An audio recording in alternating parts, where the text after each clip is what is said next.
Live mula sa GMA Network Center. 20 taon nang nakatutok. 24 oras. Magandang gabi po, Luzon, Visayas at Mindanao.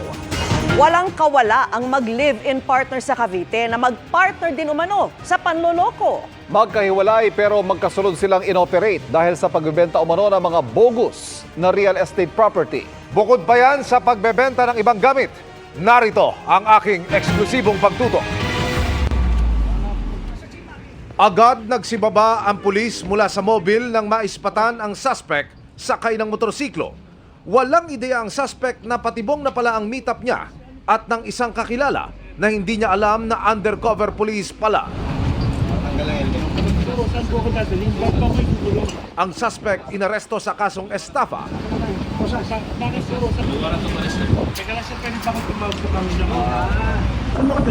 Mula sa gasolinahang ito sa Imus, Cavite, tumulak ang mga pulis sa bahay ng suspect sa area pa rin ng Imus para dakpin naman ang kanyang kinakasama na wanted din sa parehong kaso. Ayon sa HPG, Task Force Limbas, tinangay ng mga suspect ang pera ng mga taong binentahan nila ng mga lupa. Ang modus operandi po nila is nagbebenta po, nagdidil ng real estate property yung lalaki. Pero yung mga binibenta niyang property is non-existing. Bukod dito, sabit sila sa iba pang estafa cases. Karamihan po ng transaction, ang complaint po is nangyari po sa Cavite. Isa rin po doon sa kanyang mga transaction is pagbibenta ng mga heavy equipment na wala naman sa kanyang possession. Nagkaroon kami ng tsansa na makuha ng panig ang mga dinakip. No comment o meron kayong gustong sabihin? No comment po. Nasintensyahan ng makulong nang hindi bababa sa 10 buwan ng suspect na lalaki habang ang kalibin niya. Ongoing ang hearing na hindi niya dinaluhan ni minsan. Para sa GMA Integrated News, Emil Sumangil, nakatutok 24 oras. Aktibo umano sa destabilisasyon laban kay Pangulong Bongbong Marcos ang kampo ni dating Pangulong Rodrigo Duterte. Akusasyon yan ni dating Senador Antonio Trillanes IV sa gitna ng impormasyong maglalabas na umano ng arrest warrant ang ICC kaugnay ng Duterte drug war. Ang tugon ng kampo ni Duterte sa pagtutok ni Maki Pulido. September 2021 ang simulang alamin ng International Criminal Court kung sino ang pinakaresponsable sa pagkamatay ng libu-libo sa Duterte drug war. Halos 3 taon matapos niyan, nakakuha umano ng impormasyon si dating Senador Antonio Trillanes IV na patapos na ang investigasyon. Hindi niya binanggit ang kanyang source pero kabilang si Trillanes sa grupong unang nagparating sa ICC kaugnay ng umano'y extrajudicial killings ng dating administrasyon. Sabi niya maaaring kasunod umano nito ang pag-issue ng mga warrant of arrest o red notice bandang June o July. This will come in batches. The first batch, si Duterte, the father, no? The second batch, baka sina Bongo, Bato, at si Vice President Sara Duterte. Tapos ang third batch would be some PNP officials and other senior officials ng Duterte administration.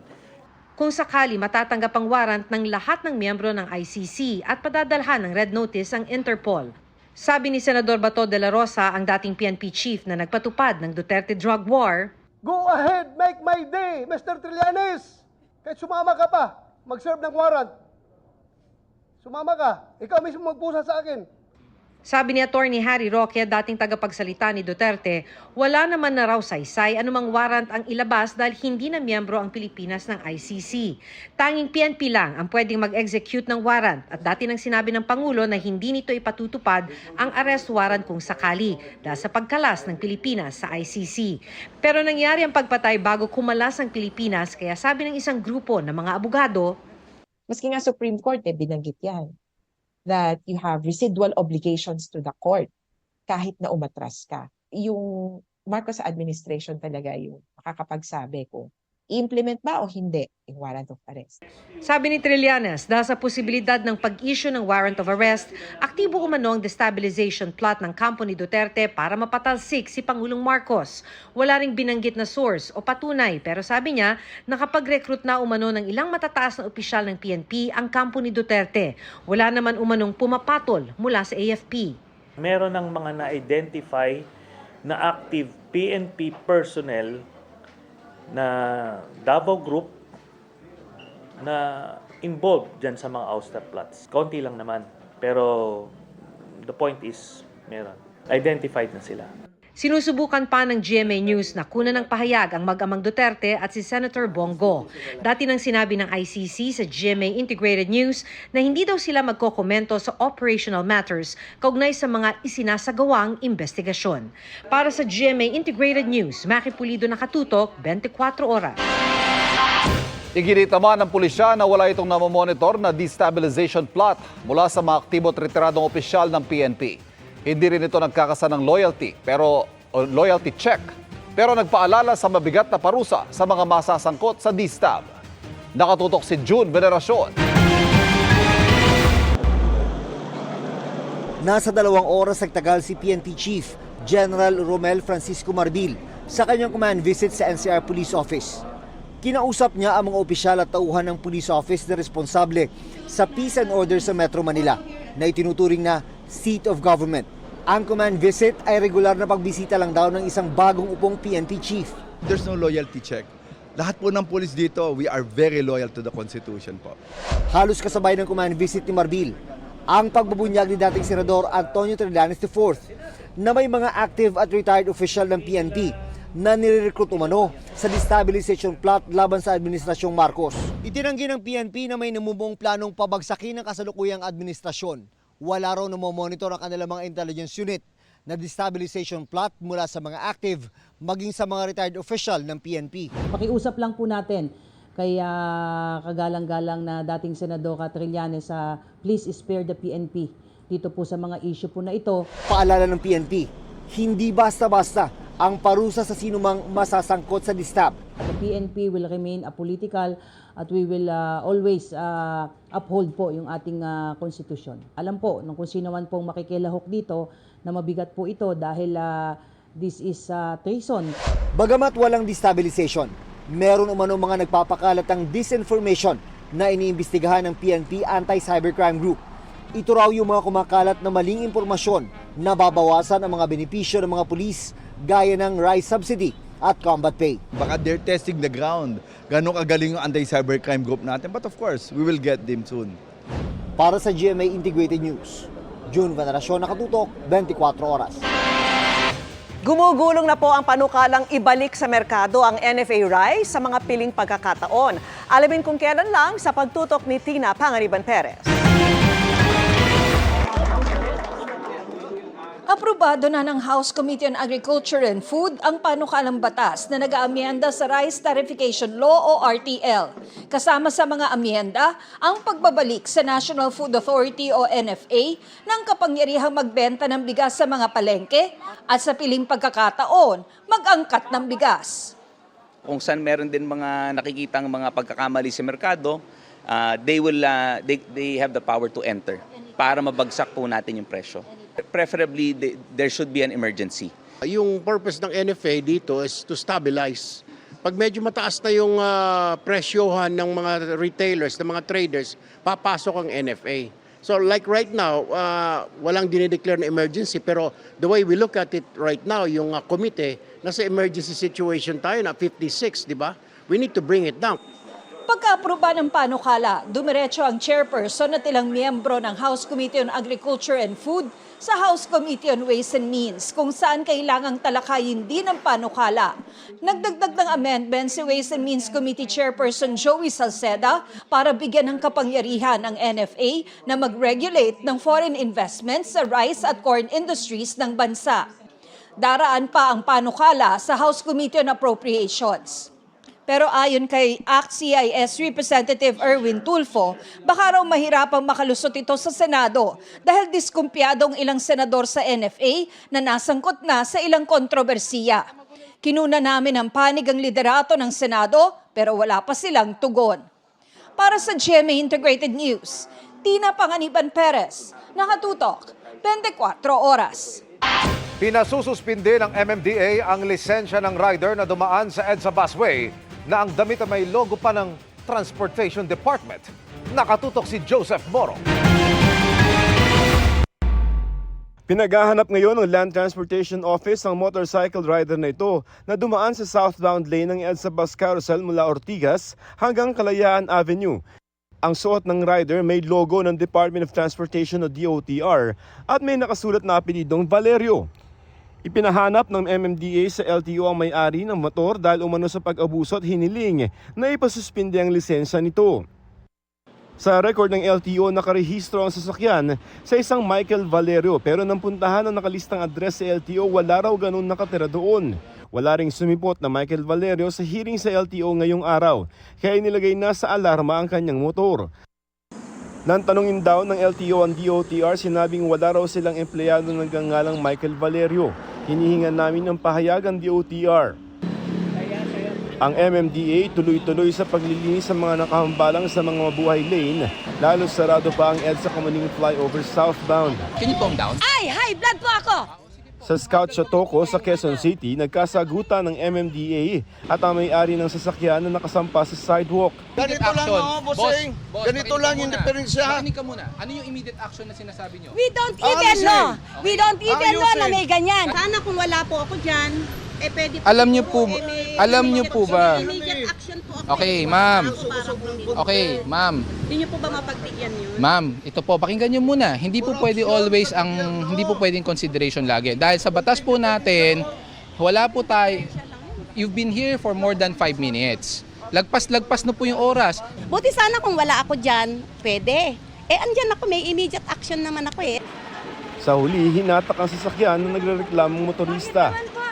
Sa E. Rodriguez, huli rin ang mga kotseng nakapark sa isang establishmento dahil lagpas sa markadong parking slot. Abiso ng MMDA, kapag nasa sidewalk kayo at kinain nyo na yung mismong sidewalk at wala nang madaanan ng mga pedestrian, ituturing na yan na illegal parking at pwede na kayong pagmultahin at hatakin ang inyong sasakyan. Tama naman, meron silang designated slot, but sumobra po sila. Hinatak din ang sasakyan ito dahil masyadong malapit na nakapark sa kanto sa Panay Avenue. Abiso ng MMDA, bawal mag-park kahit sandali sa mga mabuhay lane dahil dapat mga alternatibong ruta ito kapag masikip ang traffic, tulad na nangyari sa armored vehicle na ito. Kung magkakaroon tayo ng mga sudden stops or mga biglang maghihintay, siyempre magkakaroon tayo ng pag-antala sa traffic. Sa kabuuan, 74 ang natikitan at 32 ang nahatak na sasakyan. Para sa GMA Integrated News, Joseph Morong, nakatutok 24 oras. Konektado rin umano sa hacking ng ilang government website ang ni-raid na Pogo Hub sa Bamban, Tarlac. Ang mayor ng bayan inaming naging incorporator nito pero nag-divest na umano o bumitaw sa kanyang mga share. Nakatutok si Mav Gonzalez. Mga 40 million peso villa na meron pang sariling wine cellar ang bubungad sa gated community na ito sa Bamban, Tarlac. Pero compound talaga ito ng PAGCOR licensed Pogo na Zune Yuan Technology Incorporated na ni-raid nitong Marso at nabistong nagkakasaumano ng panluloko tulad ng love scam at loan scam. Pero higit sa Pogo at umano'y scam operations, banta umano ito sa national security. There is persuasive information from the intelligence community stating na itong Bamban complex na ito ay ginagamit for surveillance activities. At ang mga ibang napalitang high-profile cases of hacking of our own government websites ay traceable sa complex na ito. Are Pogos now being used to spy on us? Kasama sa nahuli sa Pogo Hub ay 7 puganting Chinese nationals. Sa investigasyon din ng Presidential Anti-Organized Crime Commission, may connection umano si Bamban Tarlac Mayor Alice Guo sa ni-raid na Pogo. Noong 2020, nung siya po ay pribadong mamamayan pa lamang, she was the one who applied for the letter of no objection doon sa sangguniang bayan ng Bamban for 10 Hong Sheng. Until June 2022 po, meron pa pong nakita kami mga dokumento ng paniningil sa nagngangalang isang Miss Alice Leal Guo na di umanong kumakatawan sa Baofu Land Development Corporation. Found out that certain local government officials were privy to certain violations. We do believe that certain local government officials, particularly those who are responsible for policy formulations and those in the Sanggunians, could be held liable for potential violation, not only for administrative malfeasance, but even for possible criminal violation. Si Mayor po ba ang pinatutungkulan ninyo? Yes, Madam Chair. Aminado si Mayor Guo na dati siyang incorporator ng Baofu na may-ari ng lupa ng niraid na Pogo pero nag-divest na raw siya rito bago pa tumakbong mayor. Paliwanag pa ni Guo, siya ang dating may-ari ng lupa kung saan nakatayo ang Pogo Hub kaya sa kanya nakapangalan ang koneksyon ng kuryente nito. Hindi po ako konektado, hindi po ako operator, hindi po ako protector o cutler po ng Pogo. Wala po akong kinalaman sa kanilang operation at sa kahit anong gawain sa loob at labas po ng Pogo. Inimbitahan din sa pagdinig ang mga opisyal ng Zun Yuan Technology, ang Pogo company na nag-ooperate sa Tarlac pero peke pala ang mga idineklara nilang address kaya ipinasampina na sila ng komite. There's a pattern. Zun Yuan is a duly licensed Pogo operator of PAGCOR. SmartWeb is a duly licensed Pogo operator of PAGCOR. Both have incorporators which are living in bogus or non-existent addresses. That goes to show the quality of people and incorporators of these companies are involved in these Pogo operators. Tinutugis pa sa ngayon ang umano'y boss ng operasyon na si Wang Ziyang na isa ring puganting Chinese national. Sa mga dokumentong inilabas sa pagdinig kanina, makikitang magkasosyo sa negosyo sina Wang at Mayor Guo. This puts you in direct link and direct doing business with the fugitive. Your Honor, hindi ko po alam na fugitive po siya. Para sa GMA Integrated News, Mav Gonzalez, nakatutok, 24 oras. Humarap ang aktres na si Maricel Soriano sa Senado. Kaugnay na investigasyon nito sa kumakalat ng dokumento na dati nang itinanggi ng PIDEA. Sabi ng aktres, wala siyang alam sa aligasyon sa dokumento, sabay puntong lahat ng testigo sinabing hindi nila na-verify ang impormasyon.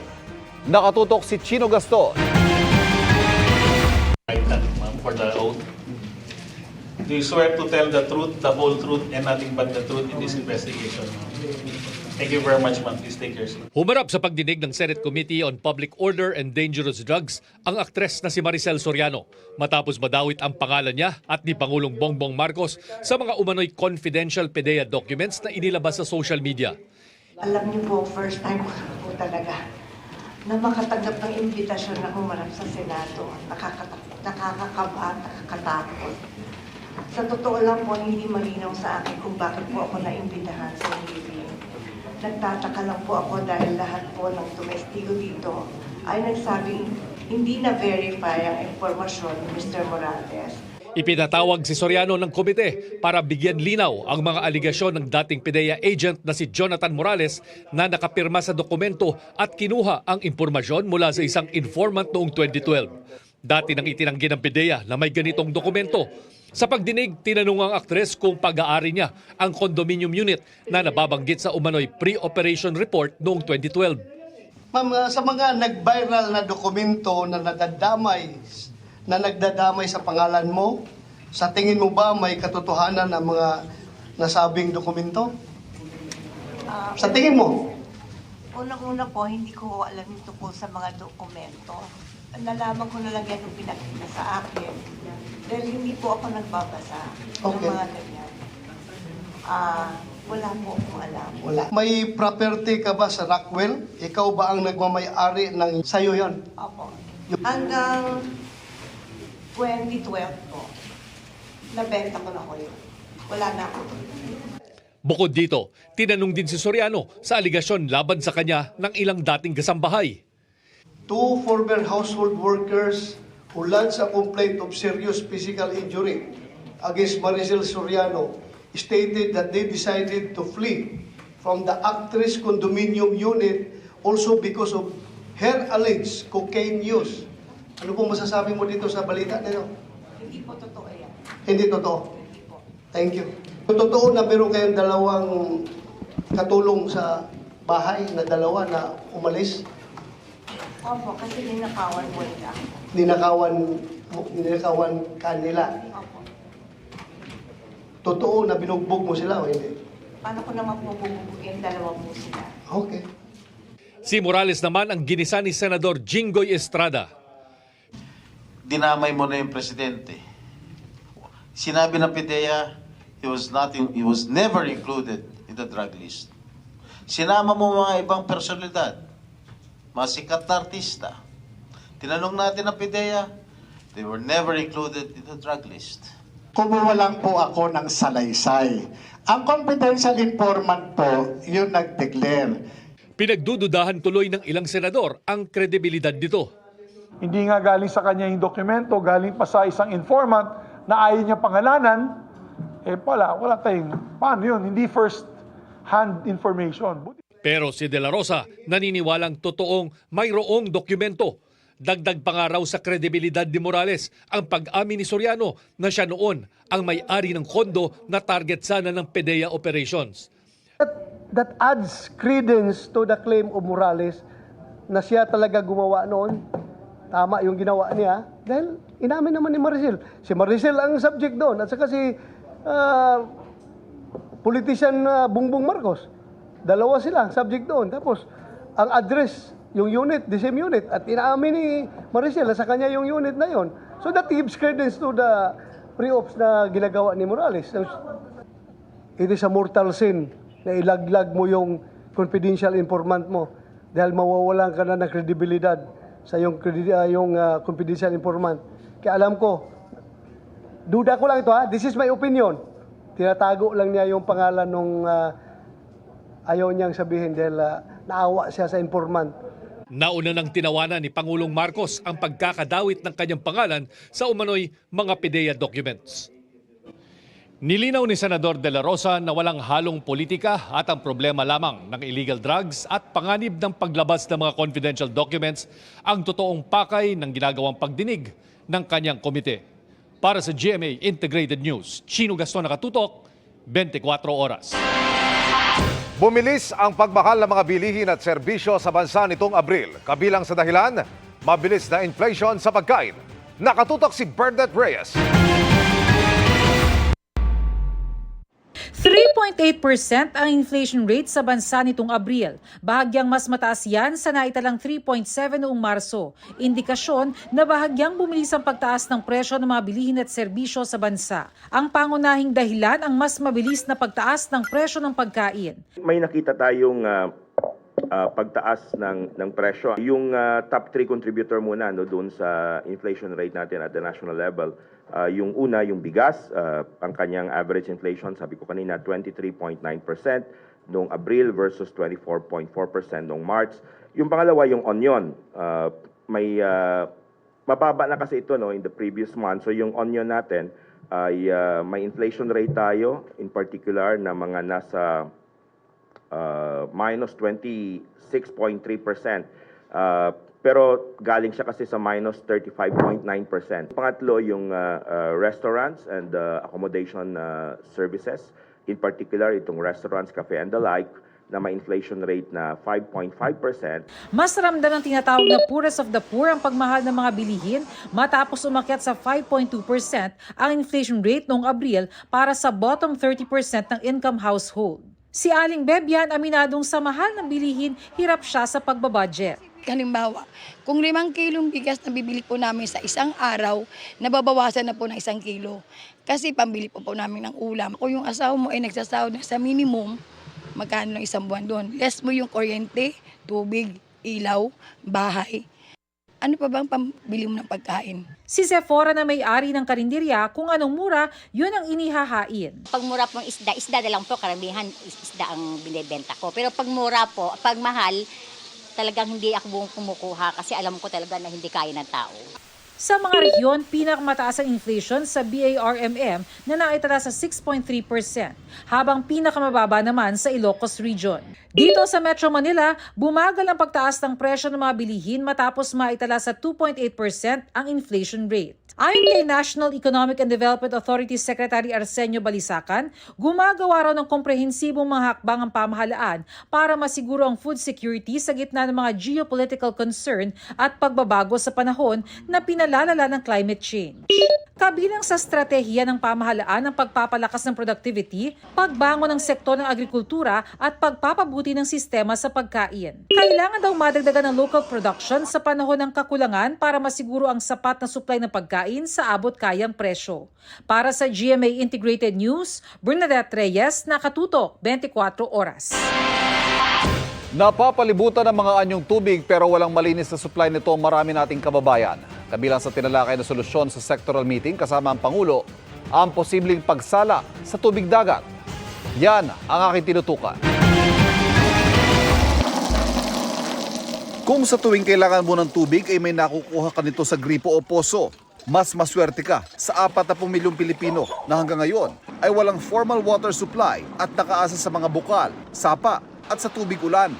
We have roughly around 7,600 plus islands, but not many people know that 5,500 of those are small islands.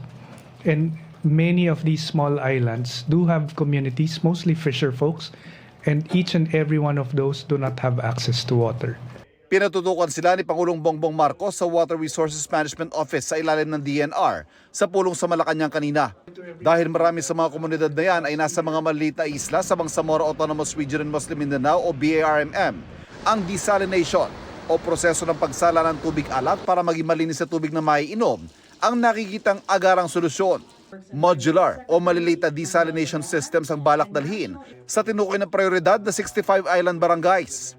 Kasalukuyan na raw nakikipag-usap ang DNR sa mga supplier mula sa Israel, Netherlands o Singapore para rito. We have what are called as modular desalination systems. Sinlaki lang siya ng container van at it can provide water to up to around 500 families in each and every desalination plant. Depende sa dami ng seserbisyo ang tao pero roughly 5 to 8 million pesos per plant. Para naman sa paparating na tag-ulan, ipinresenta ng Department of Public Works and Highways sa parehong pulong ang kanilang mga plano para tumugon sa mga pagbaha lalo pat iiral ang La Nina. Ang naisamba ng Pangulo, maipon ang sobra-sobrang tubig ulang bubuhos at magamit ito sa panahon ng tagtuyo.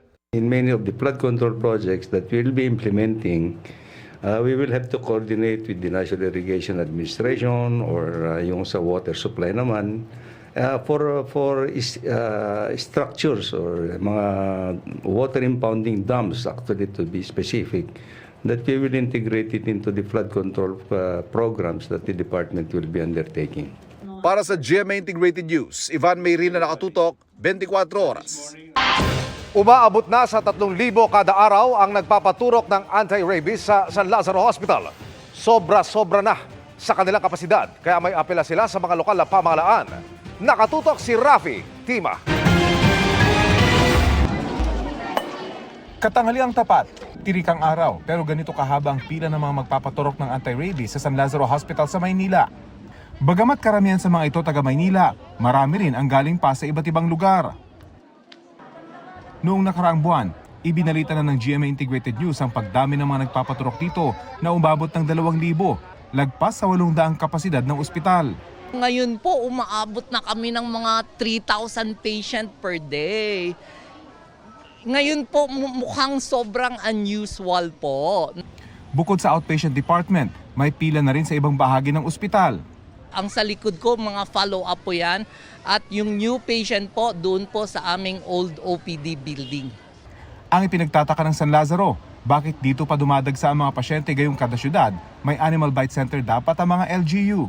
Umaapila po ako sa ating mga local government units na sana po yung kanilang Animal Bite Treatment Center ay handa po sa pag-surge ng pasyente po ngayon.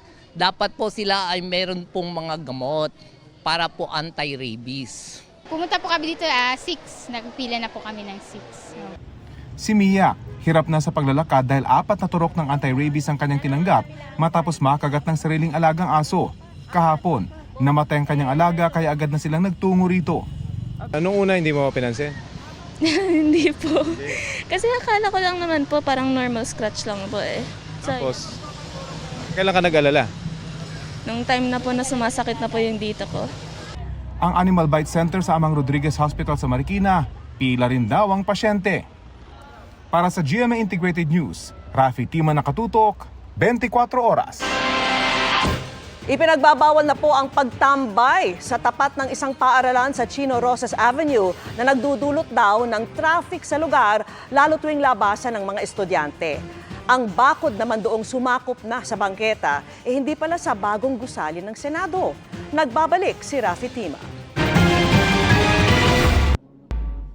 Mistulan na namang parking lot ang bahaging ito ng Chino Rosas Avenue Extension sa pagitan ng Makati at Taguig kahapon ng hapon. Kaya naman panay ang ikot dito ng Taguig Traffic Management Office. Kahit araw-arawin naming operate, balik-balik pa rin yung mga pasaway na motorista natin. Kahit dumarating kayo tsaka sila alis. Alis po sila. Kaso pag alis naman namin, balik na naman sila. Kaya pero di kami nagsasawa para balik-balikan sila dito, sir. Mahalaga ang kalsadang ito na nagdudugtong sa Makati at Taguig kaya dapat wala daw sa gabal dito.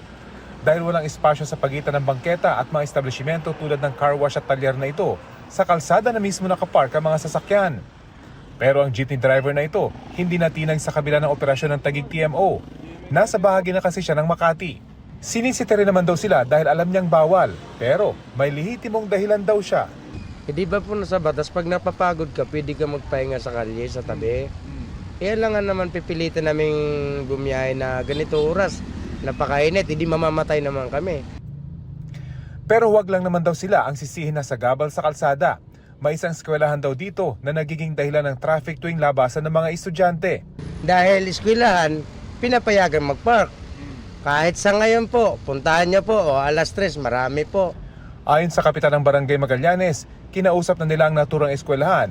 Nag-issue na raw ang school ng memo sa mga susundo na bawal nang tumambay sa tapat ng eskwelahan. Ang naging usapan is talagang magmamana din po sila doon at kailangan manita sila na bawal po may paparada sa gilid ng kalsada. Bukod sa mga sasakyang iligal na nakaparada sa gilid ng kalsada, kapansin-pansin naman ang bakod na ito sa itinatayong bagong gusali ng Senado sa kahaba ng Chino Rosas Extension na sinakop na pati ang bangketa. Ang mga dumadaan dito, kailangan tuloy tumawid sa kabilang bahagi ng kalsada para doon maglakad. Nagsagawa na ng inspeksyon dito ang Taguig LGU at lumalabas na hindi raw ito sa ginagawang bagong gusali ng Senado, kundi sa Bases Conversion and Development Authority o BCDA.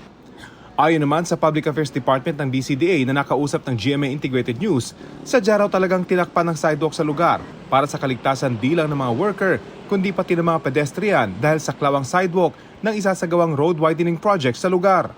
Para sa GMA Integrated News, Rafi Tima nakatutok, 24 oras. Kanya-kanyang buhat ng upuan ang mga estudyanteng ito sa Dilasag, Aurora, papunta sa likod ng kanilang paaralan. Naapektuhan kasi ang kanilang klase nang sabayan ng brownout ang mainit na panahon. Ayon sa kanilang prinsipal, sa ilalim ng puno na lang muna sila nagklase para makapag-focus ang mga mag-aaral. Sa Aglipay, Quirino, natutuyo na ang ilang tanim na mais at saging. Hindi na ito inaani ng mga magsasaka. Anila, ito ang kauna-unahang pagkakataon na nakaranas sila ng ganito katinding init. Kaya nangangamba sila sa kanilang mga pananim at alagang hayop.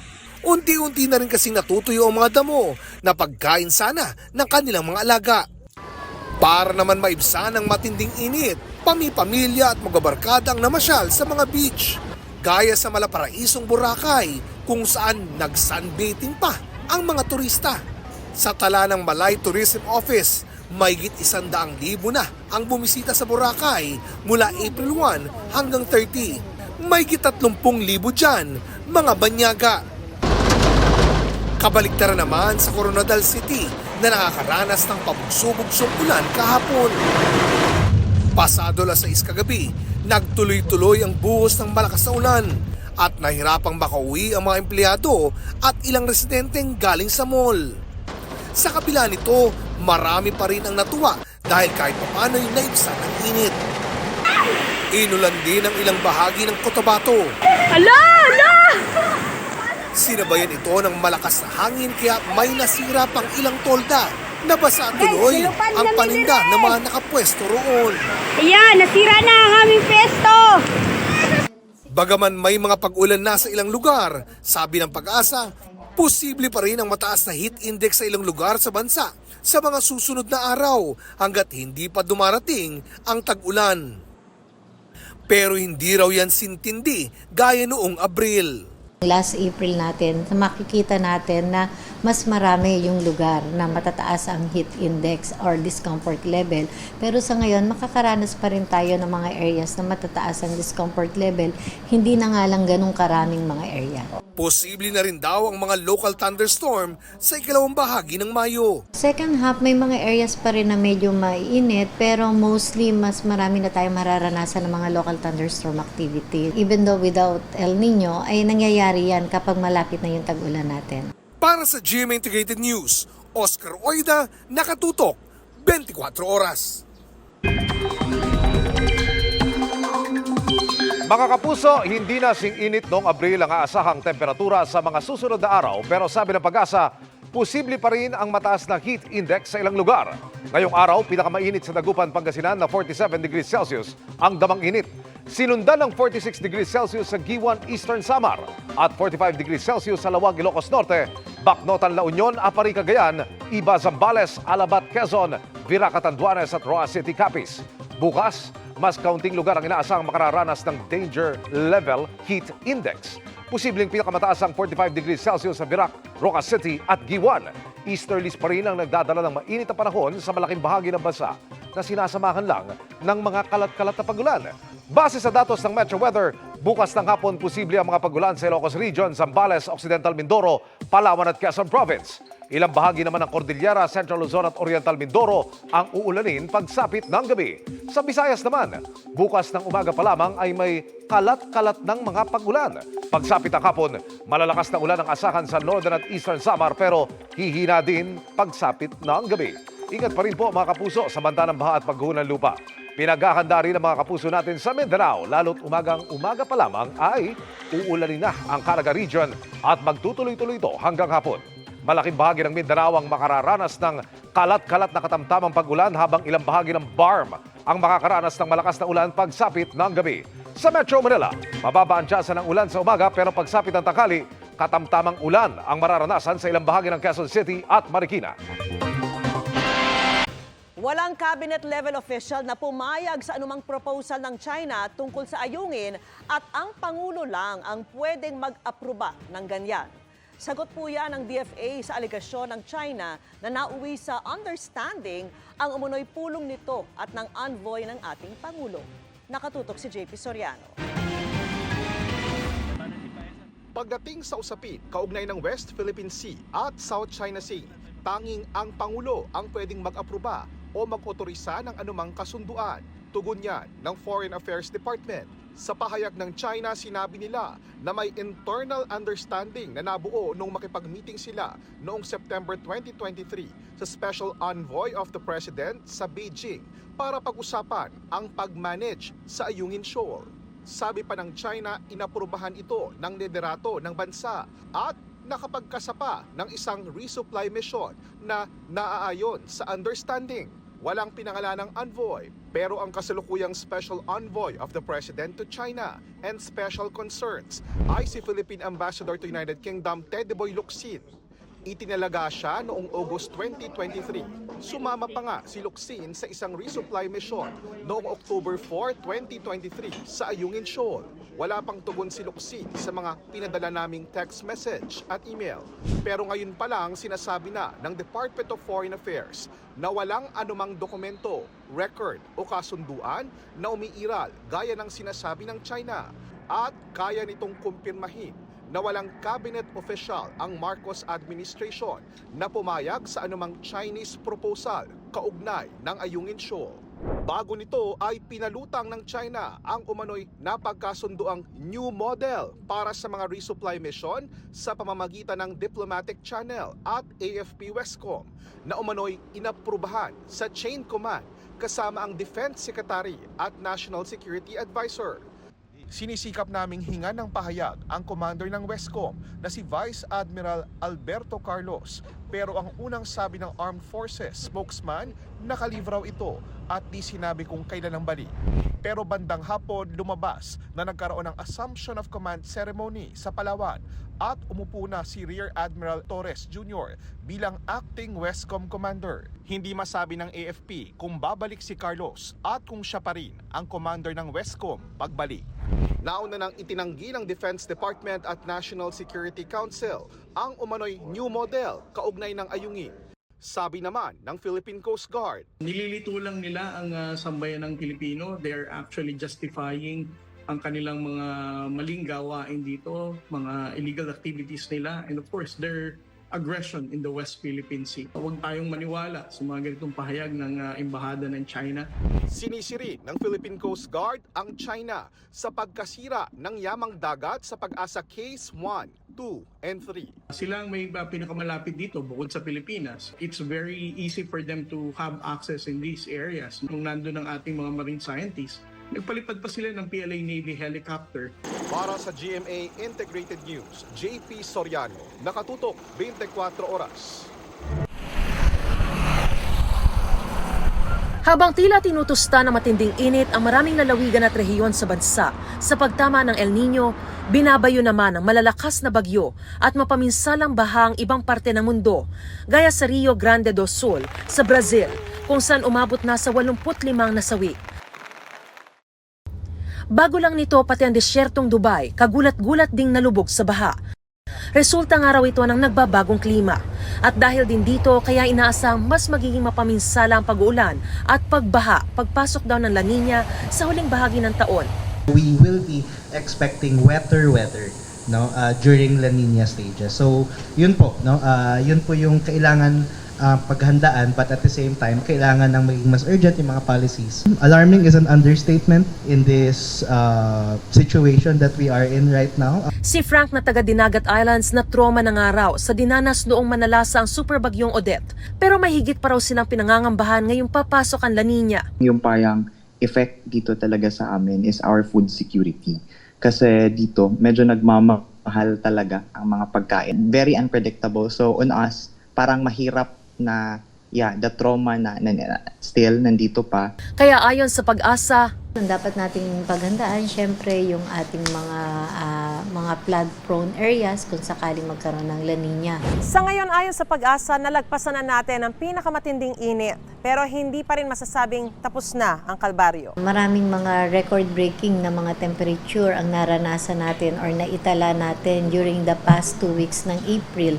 And nakikita natin dito, mga around 9 stations ang nasurpass yung extreme maximum temperature. At 6 out of 9 is yung all-time high nitong temperatura ang nasurpass nito. Nanawagan din sa pamahalaan ng grupong Greenpeace na ipasa na ang batas para sa Climate Damages Tax o Carbon Tax. Ito yung buwis na ipinapataw sa mga fossil fuel companies o kumpanyang patuloy pa rin nag-e-emit ng matinding carbon. Suportado ng 100 climate organizations worldwide ang hakbang na ito. We all know na carbon emissions are not just carbon emissions, they cost something in the society. It's an extremely urgent matter because the costs of climate impacts are accelerating at a really rapid rate. The primary purpose is actually to lower the emission. Na mag-shift na sila sa some other sources ng energy, mga renewables. Pero sa ngayon nananatili pa rin daw malaking hamon ng political lobbying mula sa mga fossil fuel company. Para sa GMA Integrated News, Mariz Umali Naktutok, 24 oras. K-drama is still queen at nakatutulong pa sa turismo ng South Korea. Kabilang sa ating papasyalan, shooting locations ng ilang dramang ating minahal. Nagbabalik si JP Soriano.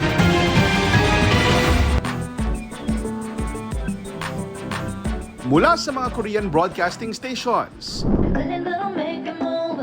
hanggang sa Seoul Festa event, sinuyod ko makita lang ang mga bida ng trending at 2024 high-rating K-drama na Queen of Tears.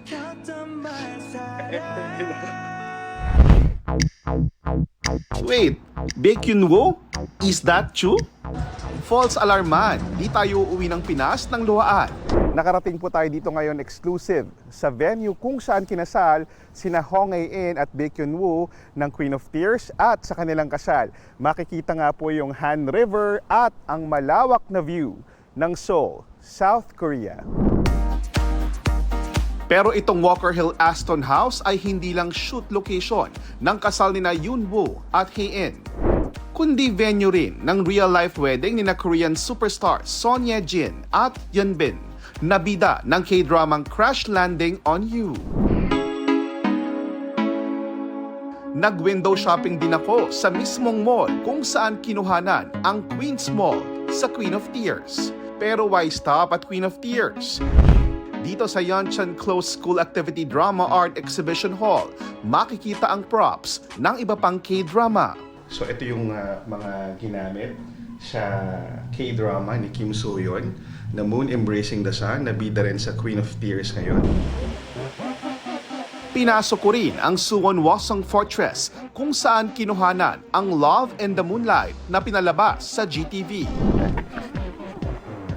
At ang Jewel in the Palace na pinalabas naman sa GMA Network at GTV. Alam niyo po yung eksena kung saan po hinatulan ng kamatayan si Jang Gyum, at kapag meron pong hinatulan ng parusa sa kanila, dito po yun ginawa at na-shoot, at dito rin po talaga nangyari yon nung tunay na buhay nung panahon ng mga old dynasty dito sa South Korea. Gabi naman nang bisitahin namin ang location ng hit Korean horror drama na Kingdom. In the kingdom, he kneeled down in front of this building and asked him forgive him. So the scenery was filmed here in this building. And in real life, this building is what? The Queen's Residence. Ayon sa Korea Creative Content Agency o KCCA, aabot sa katumbas ng halos 26 billion pesos ang inilaan ng Korean government para sa mga K-drama productions. It also overflows and it also impacts to the other industries, for example, like economy and the tourism. Mula rito sa Seoul, South Korea, at para sa GMA Integrated News, JP Soriano, nakatutok 24 oras. Samantala, enjoy pa rin si Miss Universe Arbany Gabriel sa kanyang stay in the Philippines. Kabilang sa kanyang experiences, ang opportunity na magtahi ng damit na gawa sa native fabrics. Makichika kay Aubrey Carampel. Personal na nasaksihan ni Miss Universe 2022 Arbany Gabriel na isa ring fashion designer ang talento ng mga Pinoy nang mag-host siya kagabi ng Young Designers Competition 2024. Wagi riyan si Prince Padilla, na gaya ni Arbany, isa ring advocate ng sustainable fashion. I'm like, oh my gosh, it takes so much work. They're very dedicated. And I was like, I want to wear some for a photo shoot. Kahit nasa Pilipinas, tuloy-tuloy ang pagdidisenyo at pagtatahi ni Arbany ng mga damit.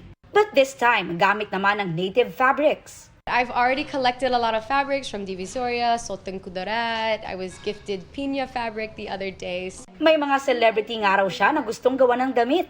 Kabilang si global fashion icon Heart Evangelista bilang isa namang hurado. I really admire Anne Curtis Smith a lot, so I would love to dress her. Also, Heart Evangelista was here tonight, so I saw her. She looked beautiful. I haven't been to the Philippines, but I grew up with a lot of Filipinos. Sobrang enjoy raw si Arbony rito sa bansa, kaya malamang ay mag-extend pa siya.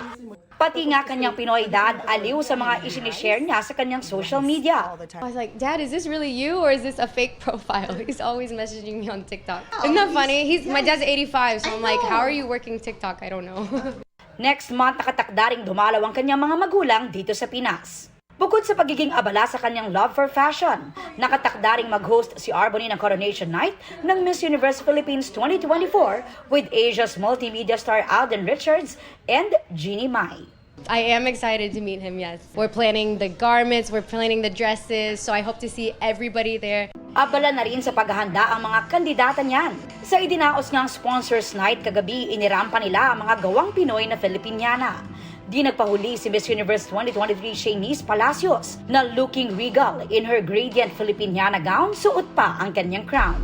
Equally gorgeous naman si reigning Miss Universe Philippines Michelle D in her signature color black Filipiniana gown. You know, Shanice has been one of my closest friends in El Salvador. I'm so proud of her. I'm so happy that she finally felt the warm hospitality of the Philippines.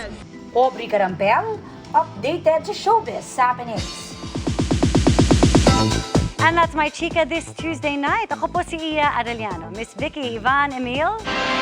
Thanks, Iya. Thanks, Iya. Salamat, Iya. At yan ang mga balita ngayong Martes. Ako po si Vicky Morales. Ako po si Ivan Mayrina para sa mas malaking misyon. Para sa mas malawak na paglilingkod sa bayan, ako po si Emil Sumangil.